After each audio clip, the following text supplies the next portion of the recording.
Si las puertas se te han cerrado, recuerda que siempre hay una puerta abierta para ti. Puerta Abierta, un programa con el doctor Guillermo Torres.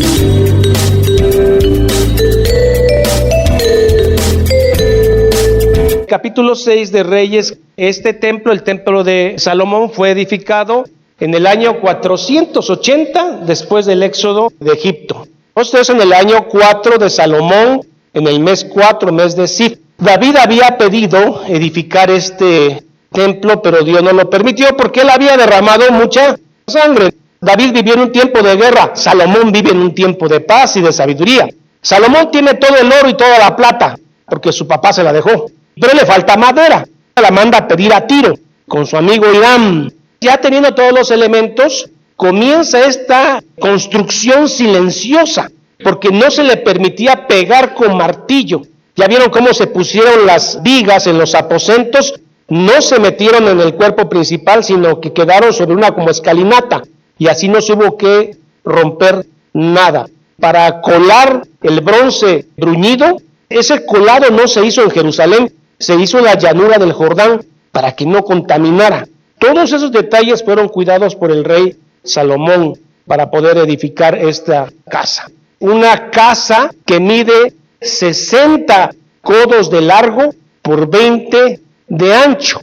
40 codos el lugar santísimo, 20 del lugar santo, dan 60 codos. Por dentro el lugar santísimo medía 20 codos por 20 por 20. Y fue forrado de láminas de oro purísimo. Además, Salomón metió ahí 2 querubines. Estaban hechos de olivo, pero forrados con oro. El ala de un querubín tocaba una de las paredes y luego la otra ala tocaba ala con ala entre querubín. Y en medio de esos dos está el arca del pacto, que tiene su mesa de propiciatorio, que tiene sus angelitos, que no son los ángeles que Salomón hizo. Ahí hay 4 ángeles. Entre el lugar santo y el lugar santísimo hay una puerta que se dobla. Es una puerta doble y se dobla cada puerta. Y estaba forrada de láminas de oro y 5 dinteles de 5 esquinas. ¿Cuál es la diferencia con el tabernáculo? Que el tabernáculo tenía un velo. Después el templo de Herodes va a tener velo. Pero este templo tiene puerta entre el lugar santo y santísimo. En el lugar santo está la mesa de la propiciación, el altar de incienso, que es donde se quemaba todo el incienso. Y este altar estaba forrado de oro. Ahora vamos sobre los candelabros. En el tabernáculo de Moisés había un candelabro. Aquí Salomón mete 10, 5 de cada lado. Y también la mesa de los panes. La Biblia dice en 2 de Crónicas 4:8 que eran 10 mesas de panes, una por cada candelabro. Todo estaba forrado de madera y esta madera fue tallada con palmeras, querubines y botones de flores. Esos son los 3 elementos que se usaron. Una hermosura de tallado y fueron forrados con láminas delgadas de oro y quedó una maravilla ahí adentro. Al lugar santo sí podían entrar otros sacerdotes, pero el lugar santísimo nada más una vez al año el sumo sacerdote. Ahora la Biblia dice que nosotros cuando oramos vamos directamente al lugar santísimo, que Jesús nos abrió un lugar al lugar santísimo. Cuando oras tú estás directamente con Dios en el lugar santísimo. ¡Qué privilegio! Afuera del lugar santo hay otra puerta, también forrada de oro. Y luego está el pórtico que mide 4,5 de profundidad por los 20 codos al frente. Y al frente de este pórtico hay 2 columnas vaciadas de bronce. Una se llama Jaquín, la izquierda, y la otra se llama Boaz. Hasta ahí, porque hay gente que le ha dado interpretación a estas columnas. Por ejemplo, los masones dicen que estas columnas es el principio de la sabiduría y ahí empieza la iluminación. Estuve leyendo algunas cosas tan extrañas.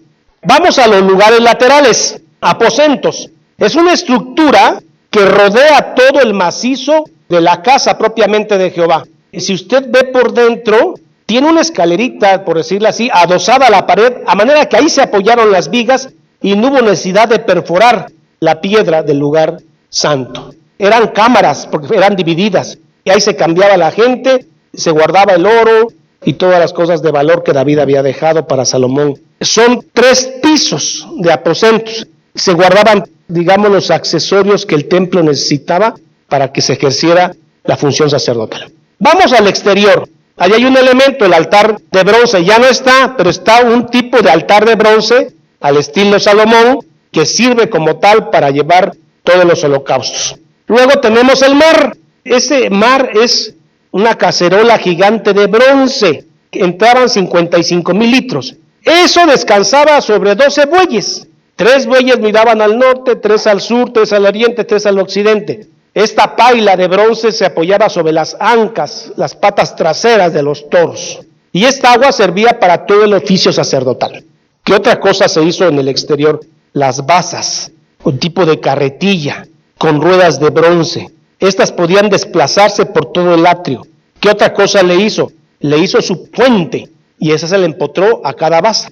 La capacidad que tenía cada fuente era de 1,100 litros. Cuando no se estaba oficiando las 10 basas, quedaban 5 acá y 5 allá. Salomón hizo todos los accesorios, cucharillas, despabiladeras, aspersores de sangre, todos los accesorios hermosamente hechos con bronce bruñido. El bronce bruñido es aquel que tiene un brillo muy especial. Se le trata de tal manera el bronce que brilla de una manera espectacular. Y así terminó Salomón la obra 7 años después. 7 años se tardó, 7 años y medio, se tardó Salomón en edificar la casa de Jehová. Salomón no solamente hizo la casa de Jehová, Salomón hizo una serie de edificios que forman un conjunto en Jerusalén. Además de esto, hizo las murallas de Jerusalén. Jerusalén era una ciudad amurallada en contra de las guerras. Todo eso lo hizo Salomón y ya adentro hizo este complejo de edificios. El primero, la casa de Jehová. Después hizo la casa del Líbano. Así se llamaba un nombre propio de esta casa porque probablemente tenía muchos líbanos. La casa del Líbano, que propiamente era una armería, era un museo de guerra, donde estaban los escudos de Salomón, donde estaban los escudos de David, todo eso en una casa preciosa, la casa de Líbano.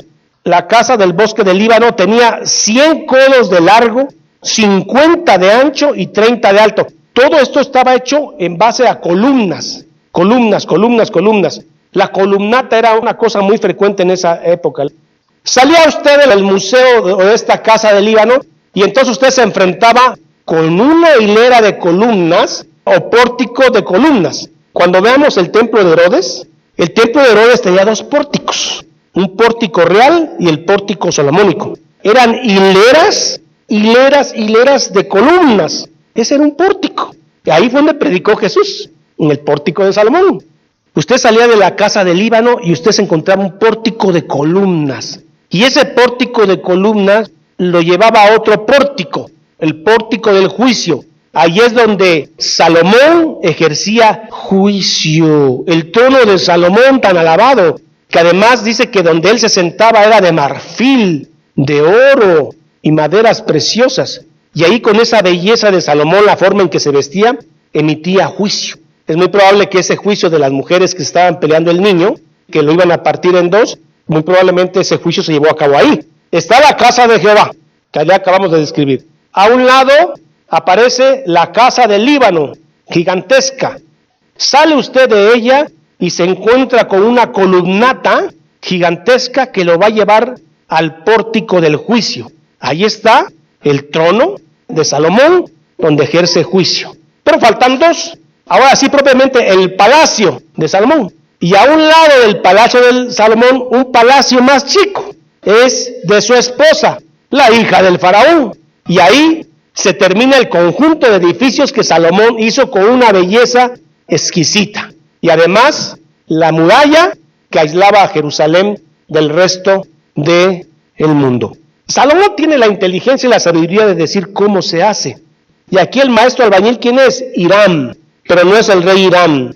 Es un artesano maravilloso que Dios lo proveyó de un don especial para decorar todo esto. Y este hombre se llama Hiram, hijo de una mujer judía y un descendiente de Tiro. Y este hombre fue el que ejecuta toda esta obra que Dios dispuso que Salomón hiciera. Y luego el mobiliario del templo, en el verso 23, un mar sobre 12 bueyes, basas de bronce, con 4 ruedas de bronce, con ejes de bronce que ya vimos. Luego también hizo 10 fuentes de bronce que colocó sobre las basas. Cada fuente de bronce le cabe 1100 litros. Y luego en el verso 50 del capítulo 7, ¿qué más hizo Salomón e Hiram? Cántaros, despabiladeras, tazas, cucharillas, incensarios de oro purísimo. Todo esto se robaron los babilónicos cuando conquistaron el templo de Salomón. En la florecita que tenían los candelabros, ahí estaban las despabiladeras. Ahí se tenía que poner el aceite para que hubiera siempre luz en la casa de Jehová. Cántaros, despabiladeras, tazas, cucharillas e incensarios de oro purísimo. También de oro los quiciales de las puertas de la casa de adentro, la que dividía el lugar santo del Santísimo. Así se terminó, verso 51, toda la obra que dispuso hacer el rey Salomón para la casa de Jehová. Y metió Salomón lo que David, su padre, había dedicado: plata, oro, utensilios, y depositó todo en la tesorería de la casa de Jehová, que seguramente eran esos aposentos largos con recámaras donde se preparaba el sacerdote.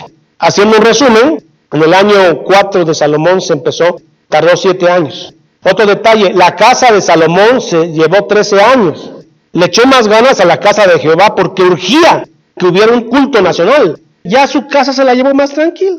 A veces uno se pone a pensar qué cosas tan hermosas hizo Salomón. Años después llegan los babilónicos y despedazan, destrozan. Finalmente así pasa con todo lo que construyes. Un día va a ser destrozado. Un día se va a terminar. Dice Jesucristo, hagamos tesoros en el cielo, donde el orín y el ladrón no roban ni corroen. Haced tesoros en el cielo. Mire la belleza del templo de Salomón. ¿Dónde está ahorita? Está en un libro marcado, pero fuera de ahí no hay una memoria. Hagamos tesoros en el cielo. No os afanéis, a cada día le basta su propio mal. Viva las flores del campo. Ni aun Salomón con su grandeza se vistió como uno de ellos. Si la hierba que hoy es y mañana se tira al fuego dio la pinta de ella, ¿qué no habrá de hacer contigo, hombre de poca fe? Decía el Señor. Hagamos tesoros en el cielo, porque toda obra que se hace aquí en la tierra fenecerá. Entonces, una vez vista la obra de Salomón, recordando, es el templo de Jehová, la casa del Líbano, el pórtico de columnas, luego se llega al pórtico del juicio, donde estaba el trono de Salomón, luego nos vamos a la casa de Salomón, el palacio, y luego al palacito, la que ahora es esposa de Salomón, más la muralla que cubre a Jerusalén, gigantesca, parte de la obra salomónica. También él dejó una obra maravillosa, que son los cantares, proverbios, que es el Eclesiastés, entre otros libros de sabiduría, ¿no? Cuando usted siembra el evangelio en la gente, ese evangelio va a perdurar siempre. Es una siembra que solamente Dios puede recoger. Sembremos en los corazones de la gente el evangelio de Cristo, que eso hace que la verdadera obra perdure, sea eterna. Lo demás, alguien lo va a venir a quitar algún día. Alguien va a tirar tus trofeos algún día. Los trofeos aparecen en la basura después. Padre, en el nombre de Jesús, gracias que hemos podido conocer la obra que usted le dio a Salomón. Una obra maravillosa, de espectacular belleza y buen gusto, dedicado a Jehová. Señor, esto nos da una enseñanza, que ni aun ese templo con toda la belleza del mundo, que ni aun el templo de Herodes con toda y su grandeza, se compara con la persona de Jesucristo. Todo esto, dice la Biblia, era sombra de lo que iba a venir. Por eso el Evangelio de Juan dice, y la luz vino al mundo y no la conocimos, y vimos su gloria como de hijo unigénito, y no le amamos.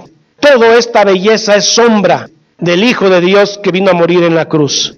Ahí es donde todos los templos, ahí es donde todo el oro y toda la gloria brilla, ahí en la cruz de Cristo, en su sangre preciosa, más hermosa que el oro y el oro purísimo.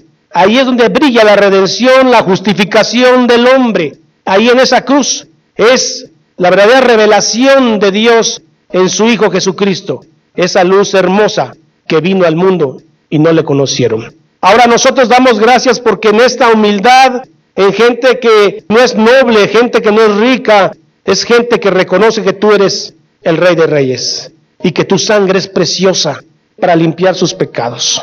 Gente que a Dios le agradó escogernos para gloria de Él mismo. Gracias en el nombre de Jesús. Amén y amén. Jehová es mi pastor, nada me faltará. En lugares de delicados pastos me hará descansar. Junto a aguas de reposo me pastoreará.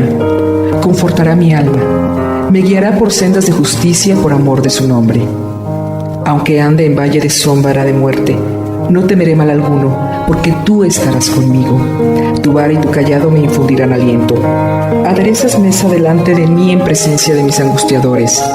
Unges mi cabeza con aceite, mi copa está rebosando. Ciertamente el bien y la misericordia me seguirán todos los días de mi vida, y en la casa de Jehová moraré por largos días. Salmo 23. Esta es la paz que Dios te da a través de su palabra. Busca un grupo de personas que te ayuden a leer e interpretar la Biblia. Te invitamos a escuchar el programa Puerta Abierta con el Dr. Guillermo Torres, pastor de la iglesia La Familia de Dios. Todos los días por esta estación.